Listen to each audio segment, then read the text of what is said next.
মানে কি হৈছিলে ঘটনাটো যুৱকজন বিদ্যুৎ স্পষ্ট হৈ মৰিছে বুলি গম পাইছে। হয়, ঘটনাটো হৈছে বহুত দুঃখজনক ঘটনা। ৱাৰিছ ইঞ্জিনিয়াৰিং ৱৰ্কছ ৰাঙাপাৰা এই গেৰেজটোত মোৰ সম্বন্ধীয় ভাগিন ল'ৰা সুৰজ ধানোৱাৰ, তেওঁৰ মা আৰু দেউতা সৰু থাকোঁতে ঢুকাল। দীৰ্ঘদিনৰ পৰা এই উক্ত গেৰেজত কাম কৰি আছিলে। আজিও ঠিক নিয়মমতে সময়মতে কামত গৈছে। কামত যোৱাৰ সময়ত মানে আনুমানিক 12টা 12:30 এনেকুৱা এটা সময়তেই তো বিদ্যুৎপৃষ্ট হৈ তেওঁ অচেতন হৈ পৰিল। লগে লগে তেওঁৰ ওচৰে পাজৰে কাম কৰা তেওঁৰ বন্ধুবৰ্গ সকলোৱে লগ লাগি TMC-লৈ লৈ গ'ল। থানাত ইতিমধ্যে জনোৱা হৈছে আৰু TMC-ত ইতিমধ্যে তাৰ দেহাৱসান ঘটিল, মৃত্যুমুখত পৰিল ল'ৰাটো।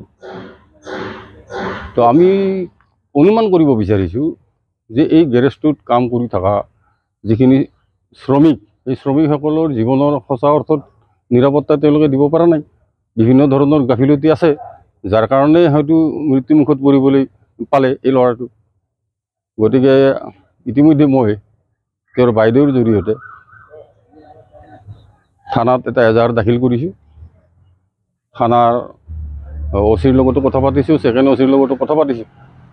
আইনগতভাৱে এই ল'ৰাটো যাতে বিভিন্ন যিটো ক্ষতিপূৰণৰ ব্যৱস্থাই হওক বা মানৱীয় দৃষ্টিভংগীৰ প্ৰতি এই ল'ৰাটোৰ ন্যায় যাতে প্ৰদান কৰিব পাৰে, তাৰ কাৰণে পুলিচ প্ৰশাসনে বিহিত ব্যৱস্থা ল'ব বুলি অনুৰোধ ৰাখিছোঁ।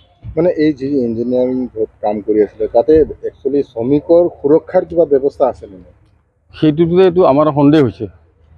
যদি সুৰক্ষাৰ ব্যৱস্থাটো থকা হ'লে তেতিয়াহ'লে এনেকুৱা এই ফুল কোমলীয়া ডেকা ল'ৰা এটা নিশ্চয় মৃত্যুমুখত পৰিব নালাগিলে হয়। আমাৰ তাত সন্দেহ হৈছে যে তাত এই ধৰণৰ ব্যৱস্থা হয়তো নাই।